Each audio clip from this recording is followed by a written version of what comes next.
ಕರ್ತನಾಮಕ್ಕೆ ಮಹಿಮುಂಟಾಗಲಿ. ಈ ಸಮಯದಲ್ಲಿ ಬೆಳಕಿನ ಬಗ್ಗೆ ನಾನು 4 ವಚನಗಳನ್ನು ಮಾತಾಡೋಣಾಗುತ್ತೇನೆ. ಬೆಳಕು ಅನ್ನುವಾಗ ಬೆಳಕು ಪ್ರತಿಯೊಬ್ಬ ಮನುಷ್ಯನಿಗೆ ಬೇಕಾಗುತ್ತದೆ. ಬೆಳಕಿಲ್ಲದೆ ಯಾವುದೊಂದು ಜೀವಿ ಆಗಲಿ ಯಾವುದೊಂದು ಕಾರ್ಯವಾಗಲಿ ನಡೆಯಲ್ಲ.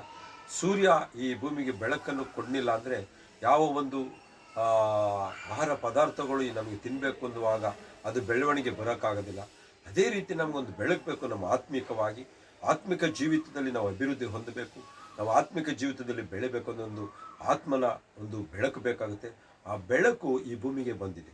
ಆ ಬೆಳಕು ಯಾವುದು ಅಂತಂದರೆ ಯೇಸು ಕ್ರಿಸ್ತನಾಗಿದೆ.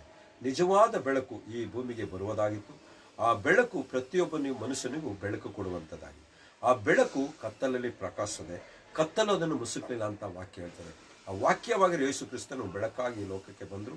ಆ ಬೆಳಕು ನಮಗೆ ಪ್ರತಿಯೊಬ್ಬ ಮನುಷ್ಯನಿಗೆ ಈ ಕತ್ತಲೆಯಿಂದ ನಮ್ಮನ್ನು ಬಿಡುಗಡೆ ಮಾಡುತ್ತೆ. ಕತ್ತಲೆ ಎನ್ನುವಾಗ ಕಷ್ಟ, ದುಃಖ, ಚಿಂತೆ, ನೋವು, ಬಾಧೆ, ವೇದನೆ, ರೋಗ, ಇಂಥ ಎಲ್ಲ ಸಮಸ್ಯೆಗಳು, ಸಾಲ, ಸಂಕಷ್ಟಗಳು, ಇದು ಕತ್ತಲೆಯಾಗಿದೆ. ಇದು ಅಂಧಕಾರ ಕಾರ್ಯಗಳಾಗಿದೆ. ಇದರಿಂದ ಬಿಡುಗಡೆ ಮಾಡಲು ನಿಜವಾದ ಬೆಳಕು ಬಂತು. ಆ ಬೆಳಕು ಯೇಸು ಕ್ರಿಸ್ತನಾಗಿದ್ದಾನೆ. ಯೇಸು ಸ್ವಾಮಿ ಹೇಳಿದ್ರು, ನಾನೇ ಲೋಕಕ್ಕೆ ಬೆಳಕಾಗಿದ್ದೇನೆ ಅಂತ ಹೇಳುವಾಗ ಆ ಲೋಕಕ್ಕೆ ಅವರು ಬೆಳಕಾಗಿದ್ದಾರೆ. ಆ ಬೆಳಕು ನಮ್ಮಲ್ಲಿ ಚೆಲ್ಲುವಾಗ ನಾವು ಸಹ ಲೋಕಕ್ಕೆ ಬೆಳಕಾಗಿದ್ದೇವೆ ಪ್ರಿಯರೇ. ಅದರಿಂದ ಈ ಬೆಳಕಿನ ವಿಷಯದಲ್ಲಿ ನಾನು ಮಾತಾಡುವಾಗ ಬೆಳಕು ನಮ್ಮನ್ನು ಎಲ್ಲ ಪಾರು ಮಾಡುವಂಥ ನೋಡಿ. ಎಷ್ಟೇ ಕತ್ತಲೆ ತುಂಬಿದ್ದರೂ ಒಂದು ಕೋಣೆ ಒಳಗಡೆ ಆ ಒಂದು ಚಿಕ್ಕ ಒಂದು ಬೆಂಕಿ ಕಡ್ಡಿ ಗೀರುವಾಗ ಇಡೀ ಅದು ಈ ಮನೆಯಲ್ಲಿ ಇರುವಂಥ ಆ ಕತ್ತಲೆಯನ್ನು ಓಡಿಸುವಂತಾಗಿದೆ. ಆ ಕೋಣೆ ಒಳಗಿರುವಂಥ ಕತ್ತಲೆಯನ್ನು ಓಡಿಸಿದೆ.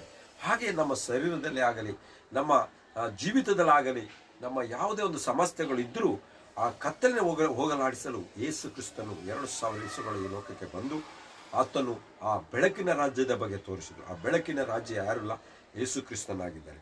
ಆತನೇ ಯೇಸು ಕ್ರಿಸ್ತನು ಈ ಲೋಕಕ್ಕೆ ಬಂದು ಬೆಳಕಿನ ಬಗ್ಗೆ ಮಾತಾಡಿದ್ರು. ಯಾಕೆಂದರೆ ಮನುಷ್ಯನಿಗೆ ಬೆಳಕು ಬಹಳ ಅವಶ್ಯಕತೆ.